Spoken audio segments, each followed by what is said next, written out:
एक पहाड़ी के नीचे रामगढ़ नामक एक गांव था।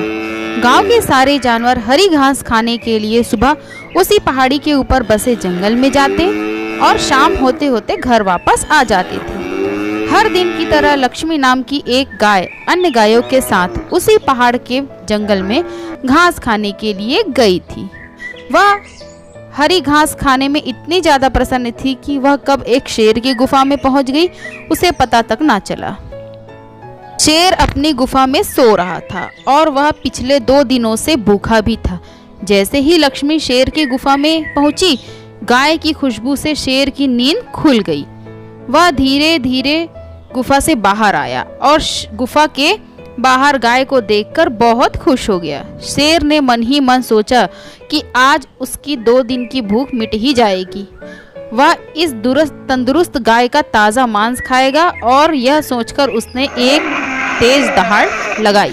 लक्ष्मी शेर की दहाड़ सुनकर डर जाती है। तब वह अपने आसपास देखती है तो दूर दूर तक वहां और कोई दूसरी गाय दिखाई नहीं पड़ती।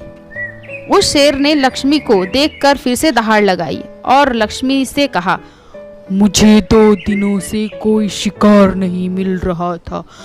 मैं भूखा था, शायद इसीलिए भगवान ने मेरा पेट भरने के लिए यहाँ तुझे भेजा है। आज मैं तुझको खाकर अपनी सारी भूख मिटाऊंगा। शेर की बात सुनकर लक्ष्मी डर जाती है और वह रोते हुए शेर से कहती है, मुझे जाने दो, मुझे मत खाओ। मेरा एक छोटा सा बच्चा है जो अभी सिर्फ मेरा ही दूध पीता है और उसे घास खाना अभी तक नहीं आया है। मुझे मत खाओ। लक्ष्मी की बात सुनकर शेर हंसते हुए कहता है, तो क्या मैं अपने हाथ आए शिकार को ऐसे ही जाने दूं? मैं तो आज तुझे खाकर अपनी 2 दिन की भूख मिटाऊंगा। शेर के ऐसा कहने पर लक्ष्मी उसके सामने रोने लगी और विनती करते हुए कहती है, आज मुझे जाने दो। आज मैं अपने बछड़े को आखिरी बार दूध पिला के आऊंगी, उसे खूब सारा प्यार करके कल सुबह होते ही तुम्हारे पास आ जाऊंगी। फिर तुम मुझे खा कर लेना और अपनी भूख मिटा लेना और अपना पेट भर लेना। शेर लक्ष्मी की यह बात मान जाता है और लक्ष्मी को धमकी देते हुए कहता है, अगर तू कल नहीं आई तो मैं तेरे गांव आऊंगा और फिर तुझे और तेरे बेटे दोनों को खा जाऊंगा। लक्ष्मी शेर की यह बात सुनकर खुश हो जाती है और शेर को अपना वचन देकर गांव वापस चली आती है। वहां से वह सीधे अपने बछड़े के पास जाती है, उसे दूध पिलाती है और खूब सारा प्यार करती है। फिर बछड़े को शेर के साथ हुई सारी घटना बताती है और कहती है, अब अपना ख्याल तुम्हें खुद रखना होगा बेटा। मैं कल सुबह होते ही अपना वचन पूरा करने के लिए शेर के पास वापस चले जाऊंगी। तुम अपना ध्यान रखना। अपनी माँ की बातें सुनकर बछड़ा रोने लगता है। माँ, मुझे छोड़कर मत जाओ माँ, मैं आपके बिना कैसे रहूंगा माँ, मुझे मत जाओ माँ, मुझे छोड़ के मत जाओ। बछड़ा खूब रोने लगता है पर लक्ष्मी कहती है, मुझे मेरा वचन निभाना ही होगा मेरे बच्चे।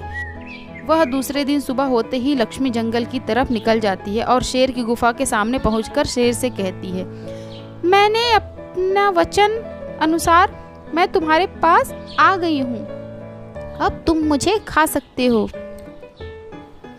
गाय की आवाज़ सुनकर शेर अपनी गुफा से बाहर निकल कर आता है और भगवान के अवतार में प्रकट होते हैं और वह लक्ष्मी से कहते हैं, मैं तो बस तुम्हारी परीक्षा ले रहा था, तुम अपने वचन की पक्की हो, मैं इससे बहुत प्रसन्न हुआ।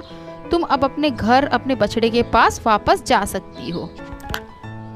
इसके बाद वे गाय और गौ माता होने का वरदान भी देते हैं और उसी दिन से सभी गायों को गौ माता कहना शुरू कर देते हैं। कहानी से सीख, हमें जान की बाजी लगाते हुए भी अपने दिए हुए वचन को पूरा करना चाहिए। यही हमारे दृढ़ व्यक्तित्व को दर्शाता है और यही बहुला चौथ की कहानी है। तब से बहुला चौथ का व्रत बहुत ही प्रसिद्ध है। कहानी अच्छी लगे तो मेरे चैनल को लाइक, शेयर एंड सब्सक्राइब कर लिए। आप सभी का बहुत बहुत धन्यवाद।